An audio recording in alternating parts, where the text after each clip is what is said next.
Golden Radio Hour.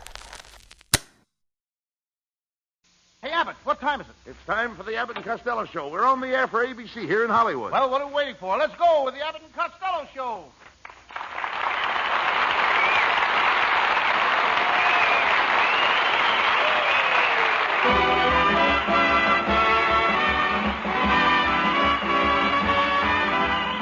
Yes, it's the Abbott and Costello Show, produced and transcribed in Hollywood for your listening and laughing pleasure.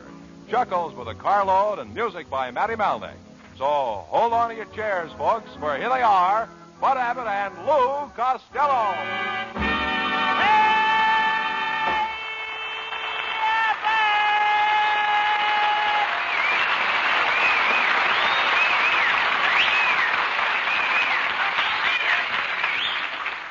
All right, Costello. Hey, Shut up. Hey, Abbott! Costello, here I am. What are you so excited about? What am I excited about? Yeah. Two motorcycle cops just chased me up Sunset Boulevard. What? Boulevard. What for? What for? Yeah. Just because I had the green light with me for 6 blocks. Well, wait a minute. Now, look. If you had the green light with you, why were the cops chasing you? I had it in the back seat of my car. You and your whole family are always in trouble with the law. I guess you're right, Abbott. No, I guess you're right. Yes, indeed. During the last war, my brother Pat got arrested because he forgot to register for the draft. He forgot to register. Yeah, he was too busy milking his cows. Milking his cow. Mm-hmm. He should have been at the front. What for? The milk was at the other end. You're a hopeless idiot, Costello. Oh, please don't say that, Abbott. It isn't my fault. I had a very sad home life. You did? I did. I was born on a streetcar, and I never saw my mother. Why not? She forgot to get a transfer. I'm convinced that you're a schizo. A what, so? A schizo. Skis. Haven't you ever experienced a schizophrenia? Yes, the first time I put on a pair of skis, I fell on my frenia. But don't bore me out, Abbott.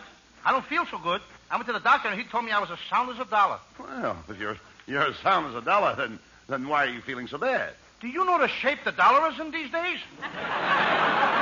Costello, how does it feel to be a moron? It feels pretty good once you're used to it. Oh!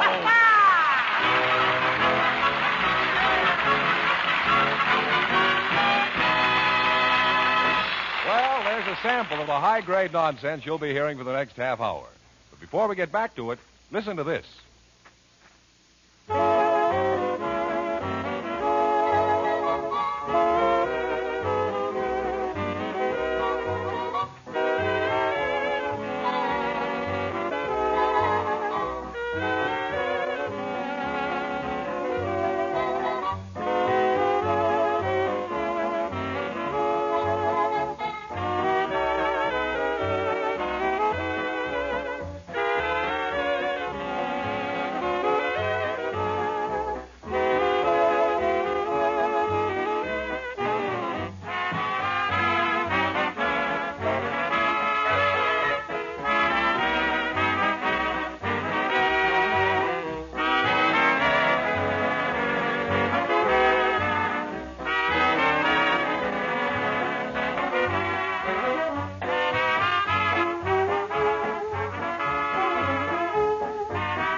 Stop howling, That's the new Costello. one.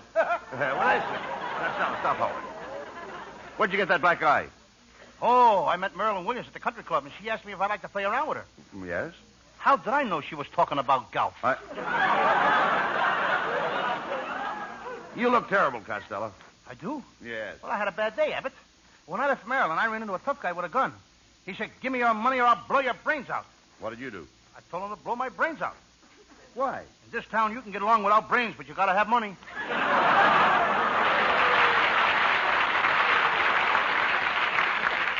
Well, never mind that. There was a phone call for you. Some girl from the Burbank Theater. Must be Reenie the Pooh. Reenie the Pooh, the bubble dancer. What a girl. She makes $1,000 a week. Oh, that's ridiculous. How can a bubble dancer make $1,000 a week? Big girl. Small bubble.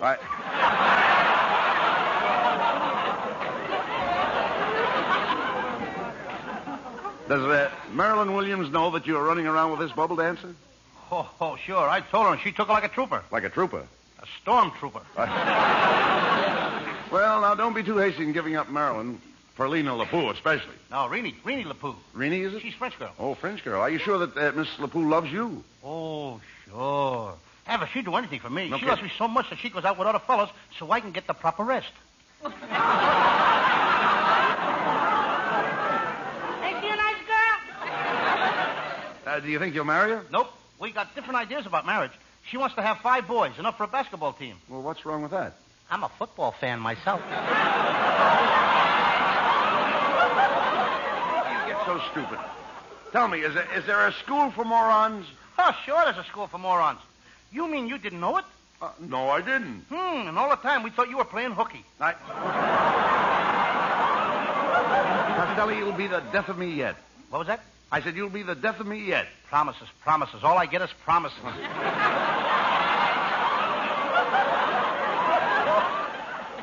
Hey, you guys. You see a crazy man around here? What does he look like? He's a skinny guy, 3 feet 2 inches tall and weighs 520 pounds. Just a minute. How can he be skinny and weigh 520 pounds? I told you he was crazy.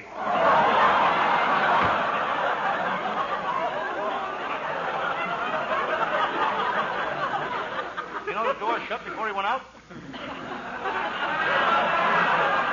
2 to 1, the sound guy's got the script upside down. Well, he's crazy. Hey, every week more crazy people come into this show. Last week, Abbott's wife walked in here with a rubber plant. Now, wait a minute. What's the matter with my wife walking in here with a rubber plant? Growing out of her head? Mr. Costello. Hey, Mr. Costello. All right, Norman, all right. What's the trouble? Well, you know that box of matches you gave me yesterday for my mother? Yes? Well, she can't light them. Well, here, give me the box. Now, I'll show you how to light them. Look, I just striped them on the seat of my pants. I know, but she can't wait for you to come over to the house every morning when she wants to light the stove.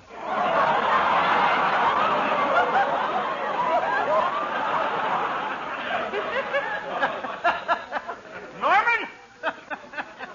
I got something for you, and I want you to keep it under your hat. What is it? A new head. Costello, look, why don't you stop picking on Norman? Oh, why don't he get out of here and get himself a job? Norman, when I was your age, I was working in a store for $3 a week, and in 5 years, I owned the place. Yeah, but you can't do that nowadays, Uncle Louie. And why not? Now they've got cash registers. That was Abbott's nephew, folks. And at the end of the season, we're going to send him to the Harvard Medical School in a bottle. Oh, now look, Costello. Norman is a brilliant student of history. Right now, he's studying about the Egyptian pyramids. What's that? Well, they're great big things made out of concrete that took thousands of men to build them. Hundreds of years to finish them, and by the time they were finished, they cost millions and millions of dollars. In Egypt, they call them pyramids. We got the same thing right here in California. Yeah? We call it the Hollywood Freeway. Talking about pyramids, you see those cars on top of one another? Yeah, yes, I saw them. The joke stinks, don't it? Yeah. Well, I gotta go now. I got myself a new job. I'm with Phil Spitalny's all-girl orchestra. Well, that's fine. How do you get along with all the girls? Wonderful. He's got 40 girls, and every night after rehearsal, I'll grab each one of them and I kiss her goodnight. Wait a minute. You kiss 40 girls? Aren't you overdoing it, Lou? Yeah, but if you saw these girls, you'd be overdoing it, too.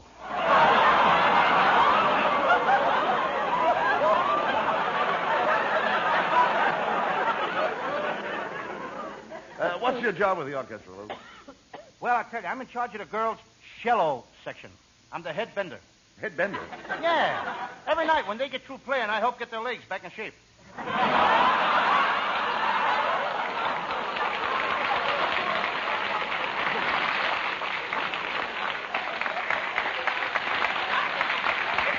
Well, isn't that dangerous work, Lou? Well, I'm used to dangerous work, Abbott. In the summertime, I'm a high wire walker in the circus. Do you use a net? No, my hair is just naturally curly.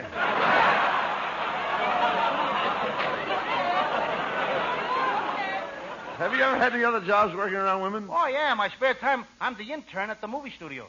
I treat stars when they get hurt or something. Oh, are you kidding? What do you know about first aid? Suppose a big star like Rita Hayworth fainted on the set. Now, how would you go about reviving her? Well, I put my arms around her, and I hold her close, and then I smother her with kisses. Well, what good would that do her? I don't know about her, but it sure would do wonders for me.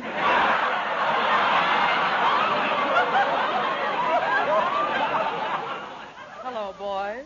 Well, look, Costello, it's our singing star, Marilyn Williams.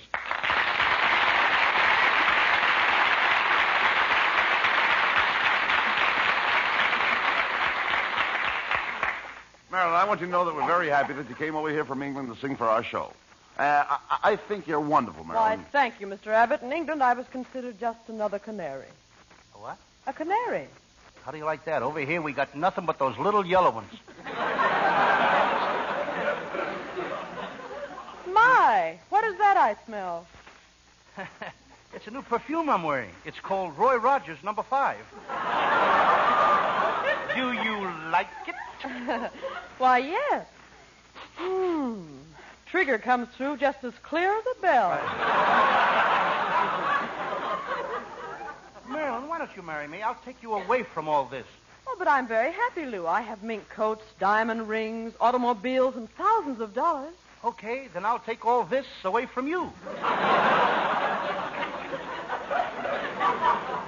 Don't pay any attention to him, Marilyn. Why don't you let me take you out over the weekend? Oh, I'm sorry. I have a date with a very sporty friend of mine, and if I go with him, he'll take me to the El Rancho Vegas and let me play roulette. If you go with Abbott, he'll take you to the La Brea tar pits and let you pitch pennies.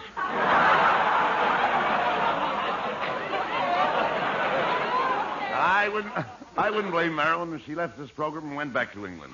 You haven't done a thing for her since she's been with us, Lou. Oh, no? No. What about that lovely big present I sent you? You mean that manhole cover? That was no ordinary manhole cover. That one came from Beverly Hills.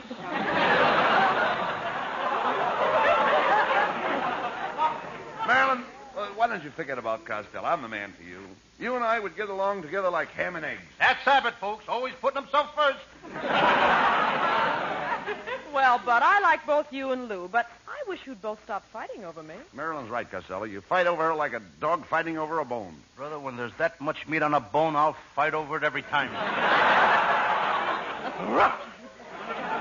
Take it easy. Oh, let's forget about me, boys. How are you making out on your new picture? Wait till you see me in that picture, Marilyn. I play the part of a reckless gambler. I'm a big plunger. You're a what? A big plunger. Oh, that's fine. If our sink ever gets stopped up, I'll give you a call.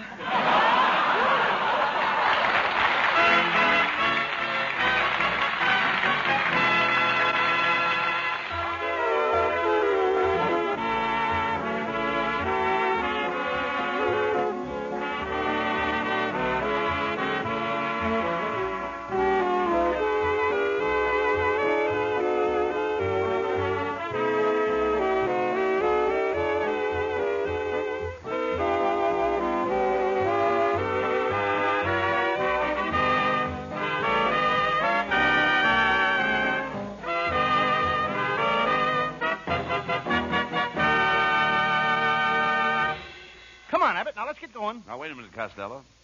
Let's turn on the spotlight. Let's turn it on our singing gal from England. Oh, that's great for us, and it's great for everybody listening.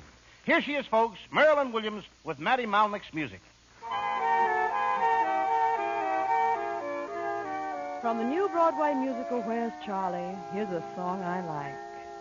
My darling, I've wanted to call you my darling for many and many a day. My darling, I fluttered and fled like a starling. My courage just melted away. Now all at once you kiss me, and there's not a thing I'm sane enough to say, except my darling, get used to that name, my darling, it's here to stay. My darling, I've wanted to call you my darling for many and many a day. My darling, I fluttered and fled like a starling. My courage just melted away. Now all at once you kiss me, and there's not a thing I'm sane enough to say, except my darling, get used to that name, my darling.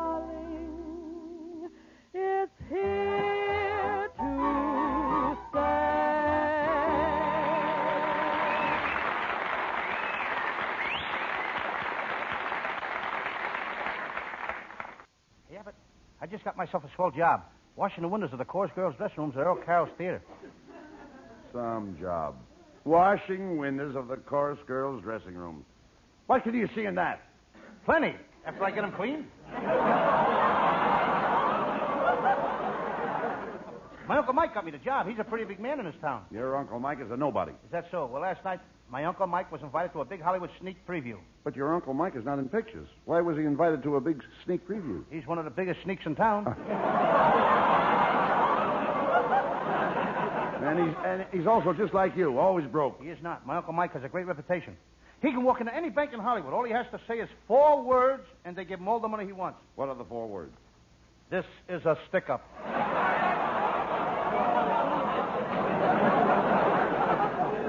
No, I don't see how your Aunt May puts up with Mike. Well, they get along pretty good. I can't see it. Uncle Mike is the boss in this house. Aunt May runs the kitchen, and she tells the cook what to do. She tells the maid what to do, and she tells the gardener what to do. What about Mike? He can say anything he wants to the cat. Well, at least he's got some home life. Costello, why don't you find a nice woman that's the home type? I got one. Last night I said to her, let's go out for dinner. She said, no, Louis, I'll cook dinner for you. Then I said, how's about going to a nightclub? And she said, no, Louis, we'll stay home and listen to the radio and save money. Oh, wait a minute. She sounds wonderful. Where did you meet her? My father introduced me to her. What did he say? He says, Louis, this is your mother. Yeah, Dummy, why don't you find a nice girl and ask her to marry you? I did have it. I asked that little blonde school teacher next door to marry me. Then what did she say? She said, ask my father. Well, did you ask her father? He didn't appeal to me. Oh,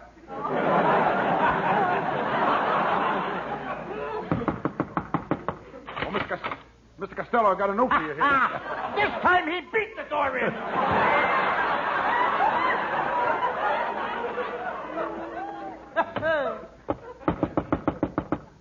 Oh, Mr. Costello.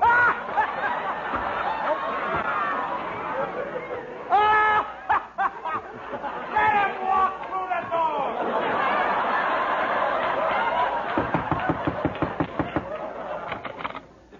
Oh, Mr. Costello, I got a note for you here. I'm not answering you. I like it the other way.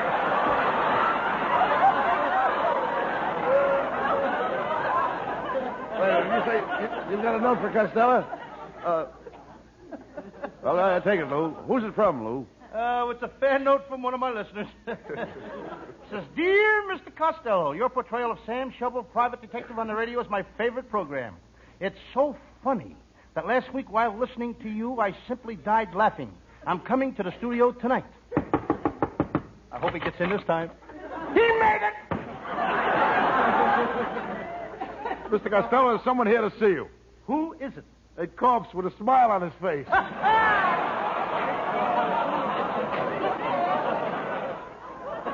Abbott, a Sam Shovel detective. I'm scaring half the people in the country to death. What about the other half? The Thomas Committee will take care of them.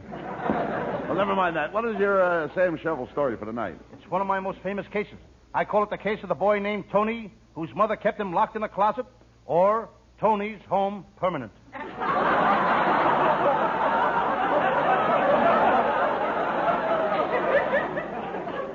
Sounds interesting. Well, let's get on with the case.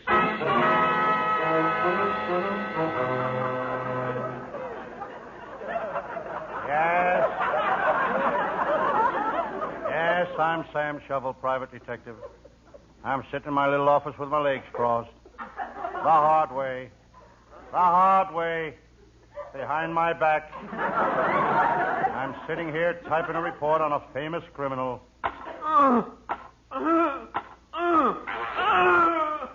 Pulling the criminal out of the typewriter. I turn to my desk and pick up a piece of paper. Do, re, mi, fa, sol, la, si, do. It's note paper. I decide to clean out my desk and throw all the old bills into the wastebasket. That was my light bill. That was the water bill. That was just plain bill.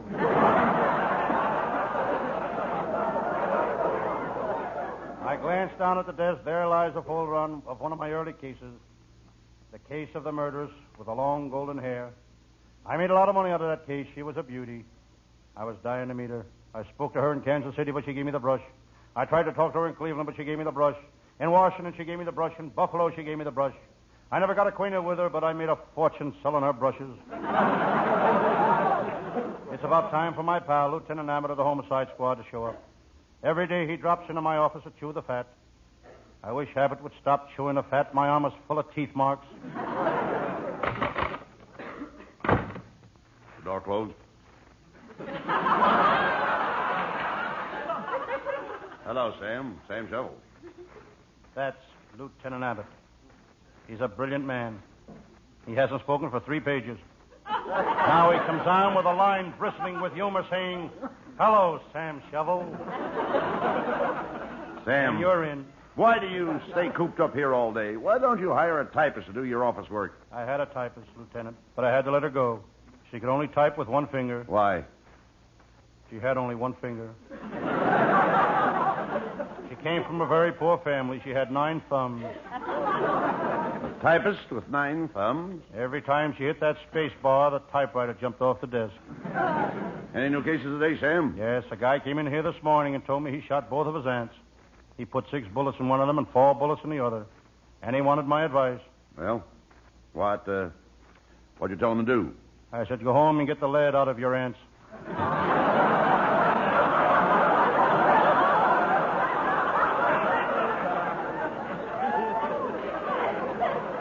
Sam, I've got a case for you. The chief wants you to shadow Striptease Susie, the burlesque queen, and see if you can get something on her. What? Clothes. Do you know Striptease Annie? Or Susie? Or wait a minute, Susie. Do you know Striptease Susie, Sam? Doesn't matter who it is. I'll get it.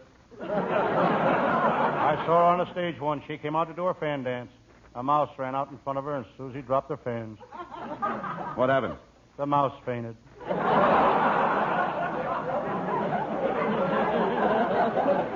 Well, forget about that case, Sam. How would you like to help me collect some evidence against Waterfront Lil?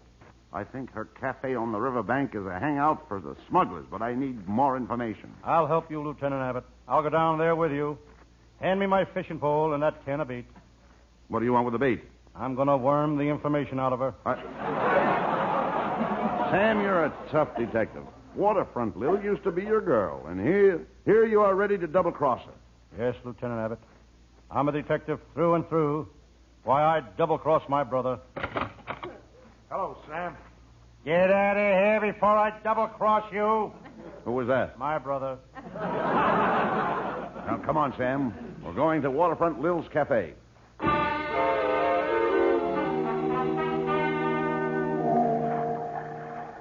There we were in the toughest part of town, the hangout for tramps, cutthroats, and vagrants. Suddenly, the exciting odor of taboo perfume fills the waterfront air. I wonder where it's coming from. It's me. I'm covered with taboo perfume. Who are you? Oh, just a fragrant vagrant.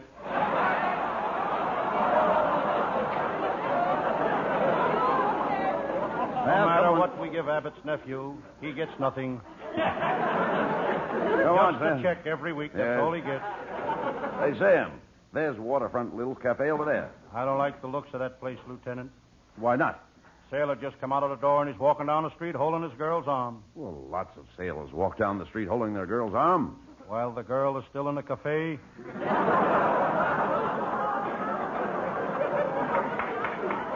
We walked toward the cafe. Lieutenant Abbott was looking left and right. He has shifty eyes. He shifted him in a second. Together we entered the saloon through the doors. They were swinging doors. They were really swinging tonight. The place was full of tough mugs. A guy 8 feet tall walked toward us. He was a longshoreman. He was the longest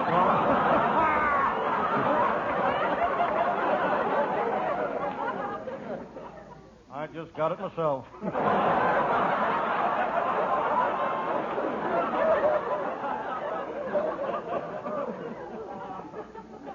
We should read the script once in a while, Abbott. He was the longest shoreman I ever saw. He took a punch at Lieutenant Abbott's chin. Abbott has a glass jaw. I wasn't going to stand there and let that man do that to my friend Lieutenant Abbott. This man was 8 feet tall, so I hit him with a left, I hit him with a right, I hit him with another left, another right. I knocked him down. Then I took his crutches away and broke his pencils.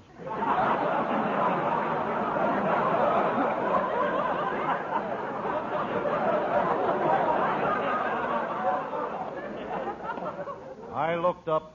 Waterfront Lil was standing beside me. She was more beautiful than ever. She spoke. Hello, Sam. Hello, Miss Waterfront. Call me Lil, you gorgeous hunk of man. Okay, Lil, you gorgeous hunk of man. Never mind the romancing, Sam. You've got to find out if she's a smuggler. Okay. Be subtle. Don't let her know you're after information. Okay, take it easy. All right. Okay. Lil, are you a smuggler? Sam, I'll tell you if you promise not to turn me over to the police. Now, promise you won't turn me over. Why should I turn you over? You can't look any better on the other side. Oh, Sam, you're so sweet. Come here. I'm going to give you a kiss that will take the curl out of your hair. Well, Sam, speak to me. Lieutenant Abbott, call up my mother and tell her I'm no longer a Tony twin. Well, Lil, we've got you at last. I'm taking you in. Oh, no, you're not. You'll never take me alive. Quick, Sam, put the handcuffs on her. She got me.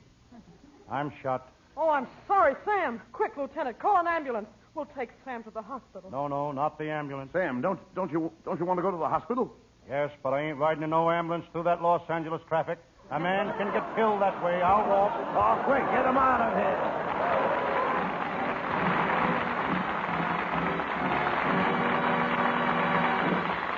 Don't worry, folks. Our madmen aren't through with you yet. Right now, they want you to hear this.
Well, Costello, you certainly gave a brilliant performance as Sam Shovel tonight.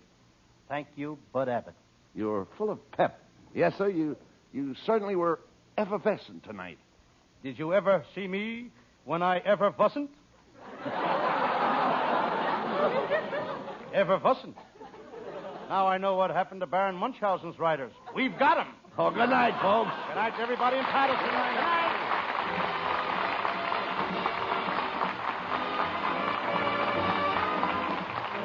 Listen each Thursday night at this time for another great Abbott and Costello show, produced and transcribed in Hollywood by Charles Vanda, and featuring Marilyn Williams and Matty Malnick and his orchestra.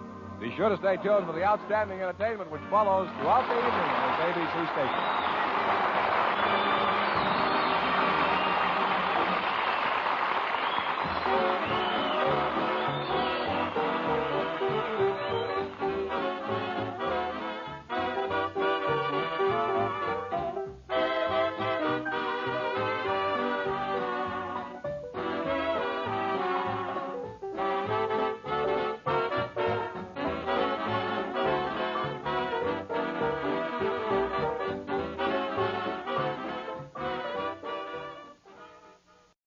Hey, Abbott, what time is it? It's time for the Abbott and Costello show. We're on the air for ABC here in Hollywood. Well, what are we waiting for? Let's go with the Abbott and Costello show.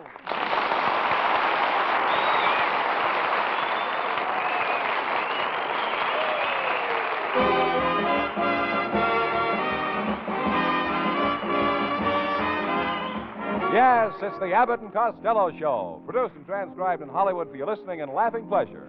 Chuckles with a carload and music by Matty Malnick. So hold on to your chairs, folks, for here they are, Bud Abbott and Lou Costello.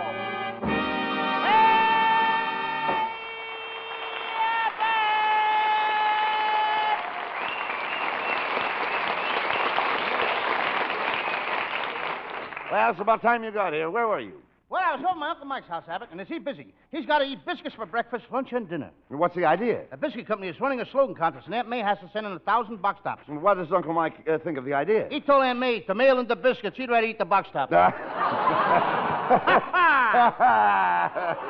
How did Aunt May ever meet Uncle Mike anyhow, Lou? The first time they met, it was at the country club, and they spent the first date in the country. And the next time they met was at a swimming club, and then they went swimming. And after that, they got married, and they went to another club that influenced their lives. What club was that? The store club.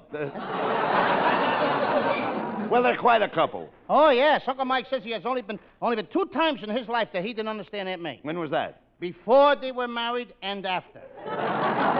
Oh, you should get married, Costello, and quit running around. Every night you wind up with a different girl. You're right, Abbott, and I'm tired of winding up. I want to start pitching. How are you going to...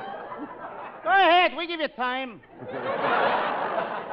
How are you getting along with your new girl, Lou? Oh, how am I getting along with my new girl? She's got me eating out of her hand. She has? Next week, she's going to buy me a dish. But I don't think I want to marry her anyway, Abbott. She wears very expensive clothes. Oh, now, wait a minute. How do you know her clothes are expensive? Every time I go over to her house, there's a guy in the closet guarding them. Oh, get him out of here. Get him out.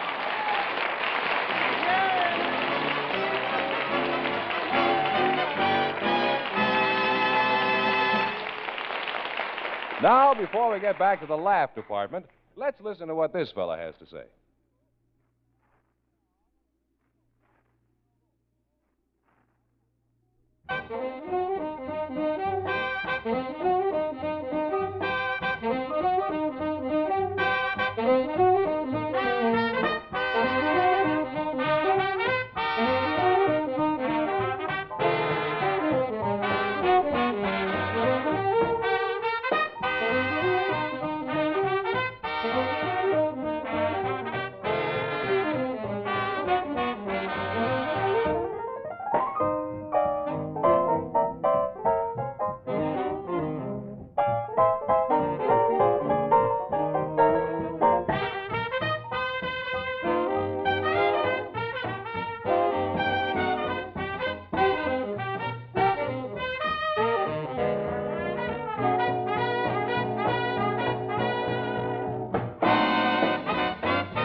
Wait a minute. What are you doing with that rubber doll? Huh? What are you doing with that rubber doll? It's a present for my sister's baby, Tony. He's 1 year old today. Has the baby learned to walk yet? Abbott, the kid is only 1 year old. He only learned how to drive the car last week. What's the baby's name? It's my sister's 5th baby, and she named it Ming Toy Lotus Blossom. Ming Toy Lotus Blossom? Why did she name the child that? She read in a big book that every 5th child born is a Chinese.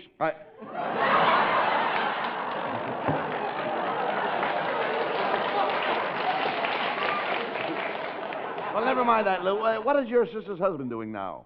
Oh, what's he doing now? He had a little filling station. And what a filling station. But they picketed him and closed him up. Now he's opened a skunk farm. A skunk farm? Mm-hmm. A skunk farm? He figures that's one business the union won't stick their nose in.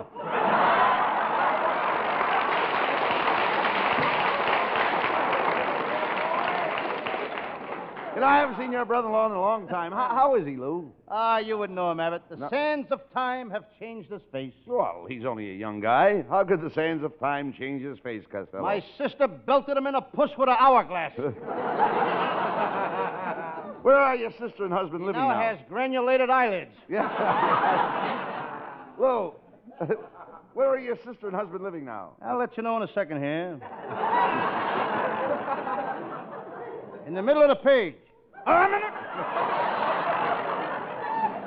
They're living in Pasadena, and boy, is that a ritzy town. Oh, no. It's not so ritzy. Yeah, but Pasadena's so high class that they stop all the tourists at the city limit and make them rent mink coats before they can drive through town. No, I don't believe it. I know. Stop. I don't believe that. I don't over believe there. that. Huh? I don't believe it. You don't believe it? No, I don't. My brother Pat used to drive a truck for the city of Pasadena. He told me that all the garbage he picked up was gift wrapped. Oh.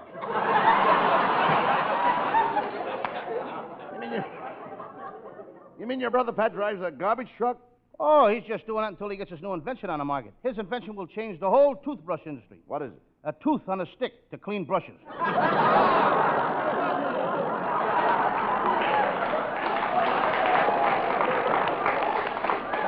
Costello, let's face it. Your brother's nothing but a bum. Abbott, that's why I can't sleep at night. Thinking what a bum my brother Pat is. Well, if you can't sleep, why didn't you count sheep? I did. Once I counted to 10,000 sheep. I was just ready to fall asleep when along came a black sheep, and I got to thinking what a bum my brother Pat is, and I couldn't sleep the rest of the night.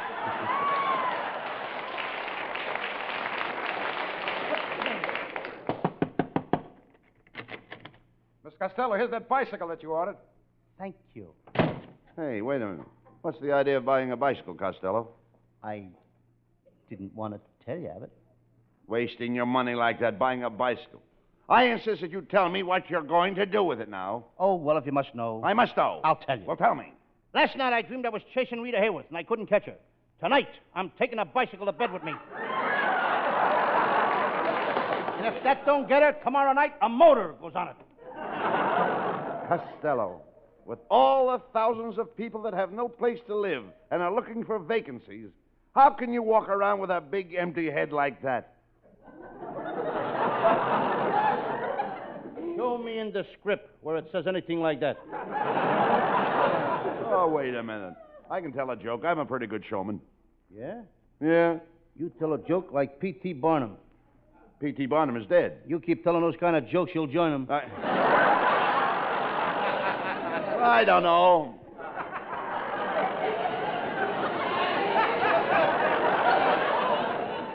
I don't know about that, Lou. My wife always laughs at my jokes.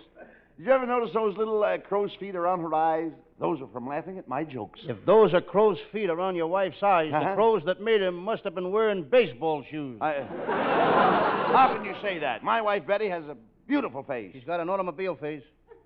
Well, what's an automobile face? As soon as she gets the jack, she ought to have it lifted.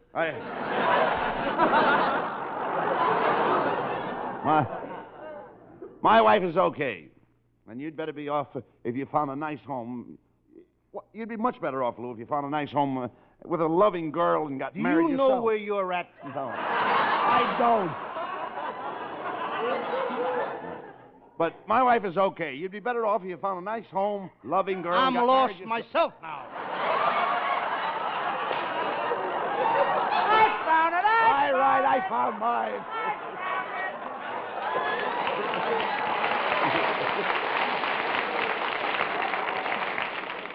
Have you got your place? Have you got yours? Well, yes. Let's go. Let's go from scratch. My wife is okay. You'd be better off if you found a nice, home-loving girl and got married yourself. Well, we gave you enough time to rehearse. That's right. I had a home-loving girl, and I had to get rid of her. Why? When I wasn't around, she was home loving some other guy. Well, you should go out more and meet some nice girls. I'm Lou. going out tonight. There's going to be 26 girls at this party. I'm going to kiss every one of them. Now, that's the trouble with you. You have no manners. Now, when there are 26 girls at a party and you talk about kissing, every one of them, remember, one dozen. One doesn't? No. Well, tell me which one it is, and I'll cross her off my list. Did you get it? No, I didn't get it. They're lost where we were before. Costello, you should be satisfied with one girl. Don't you know one girl that you like better than the rest? Oh, Abbott, I saw one today that I could really go for. Well, why don't you propose to her? Propose to her? Yeah. How dare you say that to me? Well, your father proposed to your mother. Yes, she was my mother, but this girl is a total stranger. Well, why don't you start courting her? I did. I sent her some orchids. Not orchids. It says here orchid. No, not orchids. Orchids. Kids, Orchids. kids. Oh, sure. Probably after we're married. No. No, you dummy. You don't get the girl with orchids. You get her with orchids. Kids. Just a minute. Where am I getting all these kids? I ain't even married yet. You talk sense. I'm talking about orchids. Orchids are raised in a nursery. Your kids might have been raised in a nursery, but our kids are going to be raised at home. No. You don't understand. I'm talking about orchids. We have orchids at home. They're potted. They take after you, don't they?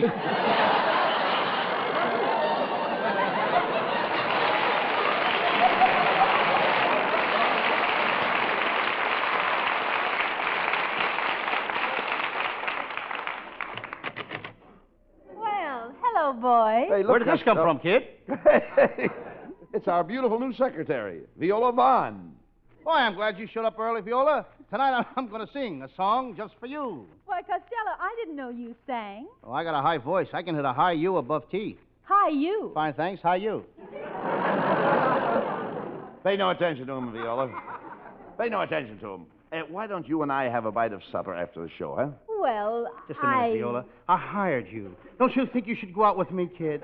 Please, Mr. Costello, I'll decide who I want to go out with. Well, that suits me. Make your own choice. I won't try to help you in any shape or form. with your shape and form, nothing will help you. Oh, that was awfully clever, Abbott. Oh, yeah. You know, Viola, Abbott is practicing up for television. Well, why would Mr. Abbott want to be on television? It's the only way he can get in every bar in town at once.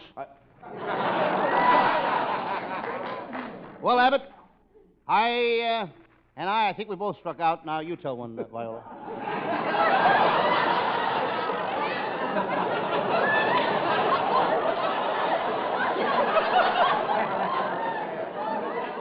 Well, I guess I'll have a try at it. Did you... I knew it was too good to last.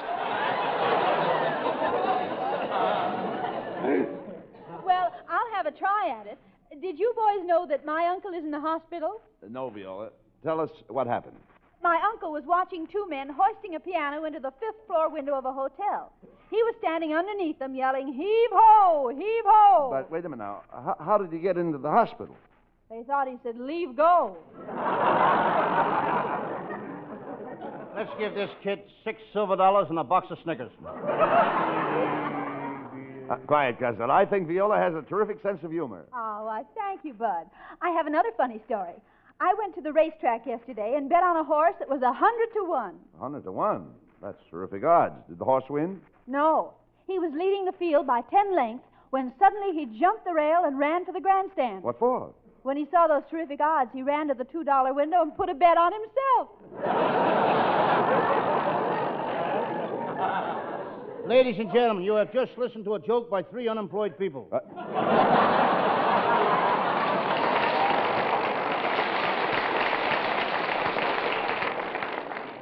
Three unemployed people? Yeah, you, Viola, and the guy that wrote the stuff.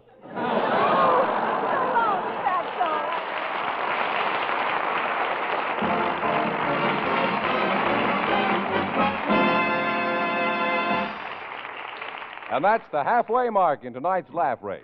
Time for an intermission to concentrate on this.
Before we go back to work tonight, let's hear from our blonde cutie pie, little bitsy Virginia Maxie. East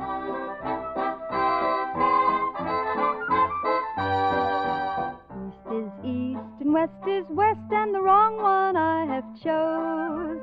Let's go where I'll keep on wearing those frills and flowers and buttons and bows, rings and things and buttons and bows. Don't bury me in this prairie, take me where the cement grows. Let's move down to some big town where they love a gal by the cut of her clothes, and I'll stand out in buttons and bows. I love you in buckskin, or skirts that I've homespun, but I love you longer, stronger, where your friends don't tote a gun. My bones denounce the buckboard bounce, and the cactus hurts my toes.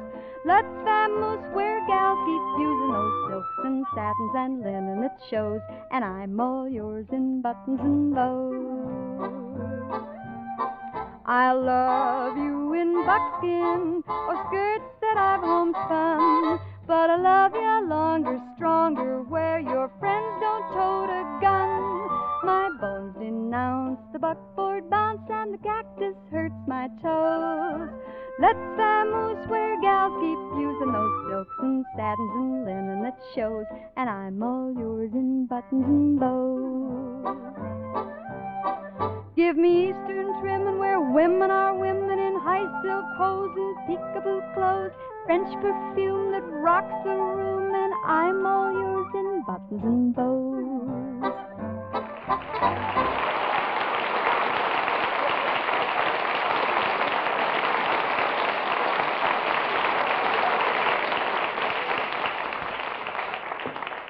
All right, Viola. If you're so fussy, I'll take somebody else. What's the matter, Costello? Well, I want to take Viola Vaughn to the football game Saturday. So I got seats on the 50-yard line. But she says that ain't good enough for her. Well, she won't sit on the 50-yard line. No, she wants to sit in the stands. Lou, I didn't know you were interested in football. Abbott football is my... Oh, that's my meat. I've known you a long time, Costello, and you never went to any football games. Since when has football become your meat? Since the last time I went to the butcher shop and saw the price of steak.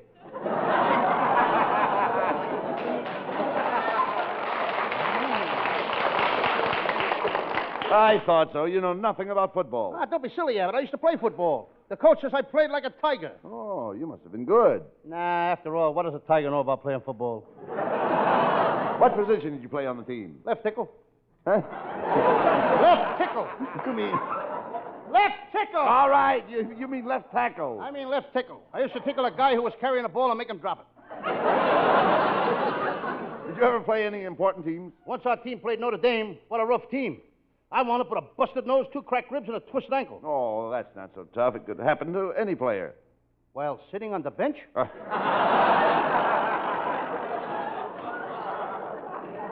Costello, I've been a football fan for years, and I've never heard your name mentioned in connection with any team. Oh, around Patterson, New Jersey, I was famous. Patterson High School, Colt Hill. They remember me as the guy that invented the Costello hidden ball trick. Well, did your hidden ball trick work good? Good. Hmm? That was 20 years ago. Nobody's found the ball yet.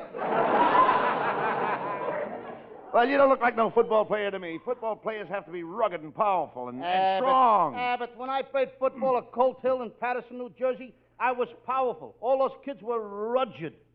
Very rugged. I can't say rugged. You just said it. You just said it. We didn't have no showers. By the end of the season, everybody said we were the strongest team in New Jersey. With the wind at our backs, nobody could beat us.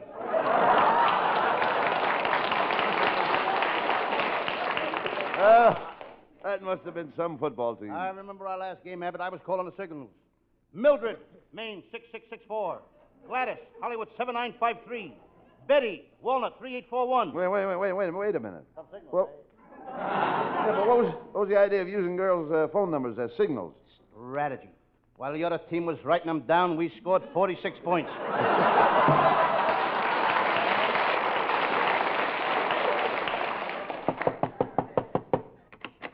Telegram for Lou Costello. Telegram for Lou Costello. Yeah, boy, I'll take it.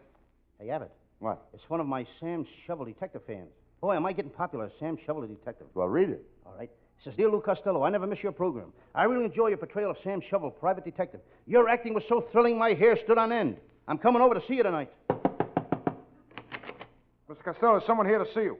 Show the man in. It's no man, just a few hairs standing on end.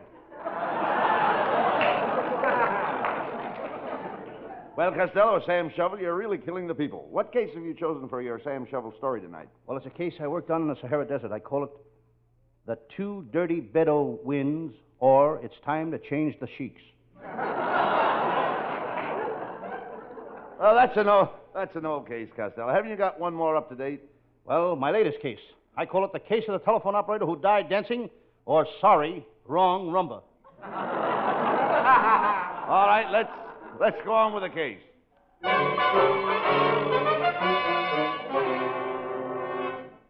Yes, I'm Sam Shovel, private detective. It's been a slow day with the detective business. I'm sitting here in my little office listening to my favorite radio program. Calling Dr. Brand, surgery. Calling Dr. Brand, surgery. Calling Joyce Jordan, girl intern. They never can find those two. There's more going on in that hospital than just operations.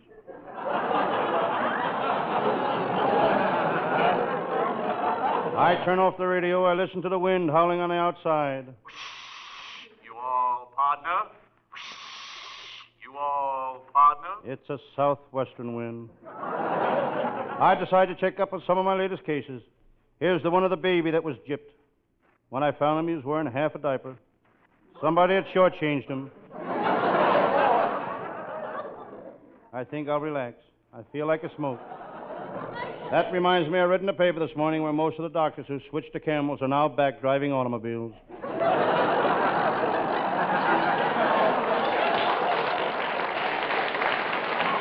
I gaze out the window in the office across the street. I see Mamie, the stenographer. What a girl. I took her to dinner last night. She eats like a bird. She always orders worms. It's about time for my pal, Lieutenant Abbott of the Homicide Squad, to show up. Last week, when the Red Cross asked for blood donors, Lieutenant Abbott was the first to volunteer. He gave his blood the hard way. The hard way. He cut his throat. Every time I think of Lieutenant Abbott, I think of his bow-legged wife.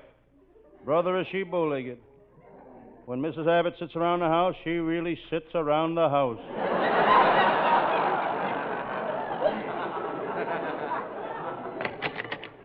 Hello, Sam Shovel. I've come over to tell you that Martin, the murderous midget, is on the loose again. Martin, the murderous midget, the toughest midget in the world, known to the police as public enemy number 1/2.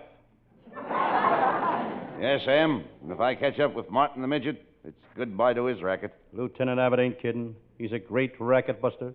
He's busted 15 rackets already this year, and if he don't stop busting them at the Beverly Hills Tennis Club, they won't let him play there anymore. Sam, I got troubles of my own. I'm thinking of divorcing my wife.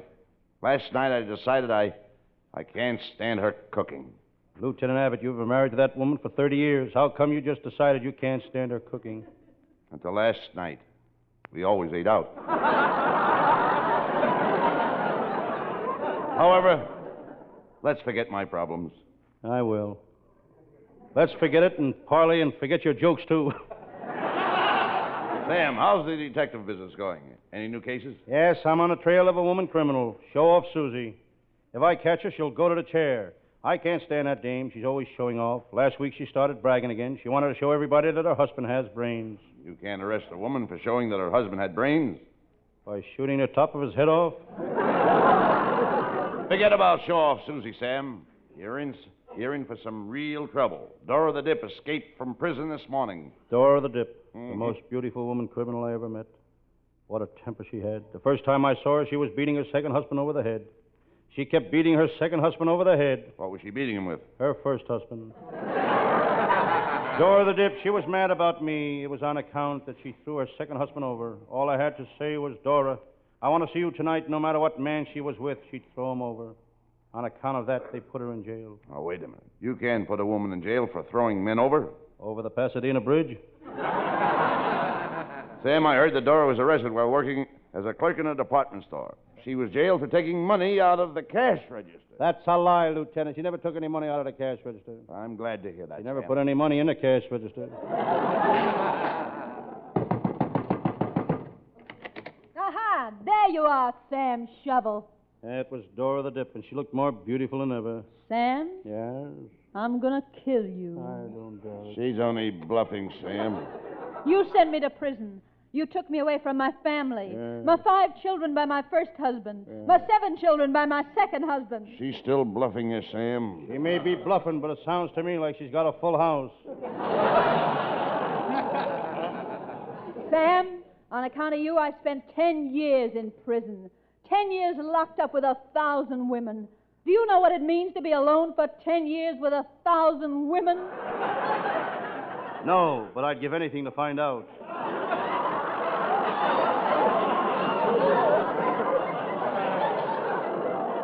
It must have been terrible in prison, Dora. Lieutenant Abbott, you don't know what I went through. All day long I had to pose with my twin sister for pictures for prison magazine ads. What did the ad say? Which twin has the crime wave? But now I'm free, Sam Shovel, and I'm going to make you suffer as I've suffered. Sam, Yes? part of me died in that prison. Don't worry, Dora. With what you got left, you can do plenty of living. Dora, you haven't changed a bit. I thought prison would straighten you out. If they straighten her out, she could sue them for every cent they got. Sam Shovel, in spite of what you did to me, I'm still mad about you. You are? Yes, Sam. You're different from any man I ever met. Now you tell me the same. Okay. You're different from any man I've ever met.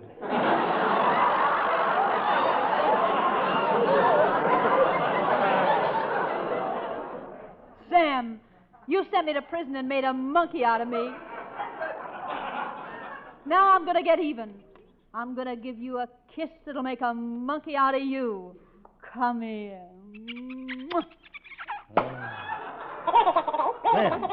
Sam Shovel, speak to me. Where are you, Sam? Up on a chandelier. Don't stand there. Toss me a banana and a bag of peanuts.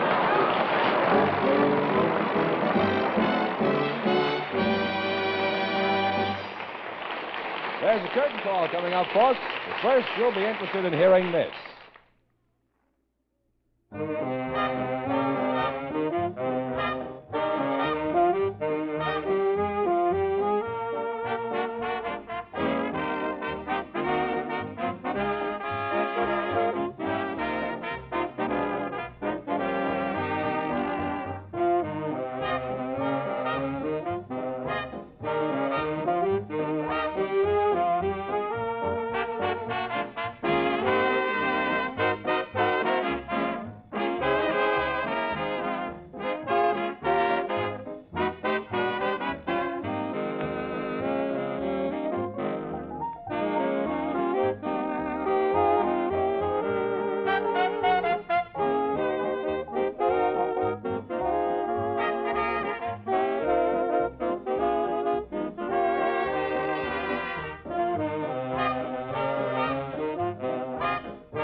Well, Costello, you sure worked hard tonight. Yep, but you know my motto. Hard work never hurt anybody. That's what I keep telling the people that do my work. Well, you should thank... You should thank the people that do your work. I'm going to do that right now, Abbott. That's First, well. I want to thank our writing staff, headed by Eddie Foreman, with Paul Conlon, Pat Costello, Martin Ragaway, and Len Stern. Wait a minute. And our band leader, Matty Malnick. You're right. And let's not forget our producer, Charles Vander. See you next Thursday night, folks. Good night, folks. Good night to everybody in Patterson. Good night.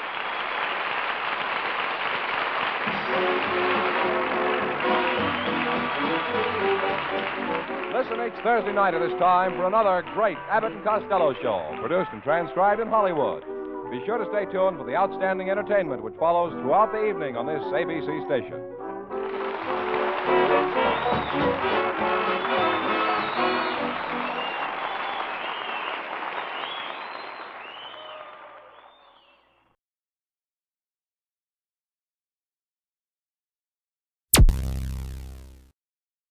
Thank you for listening.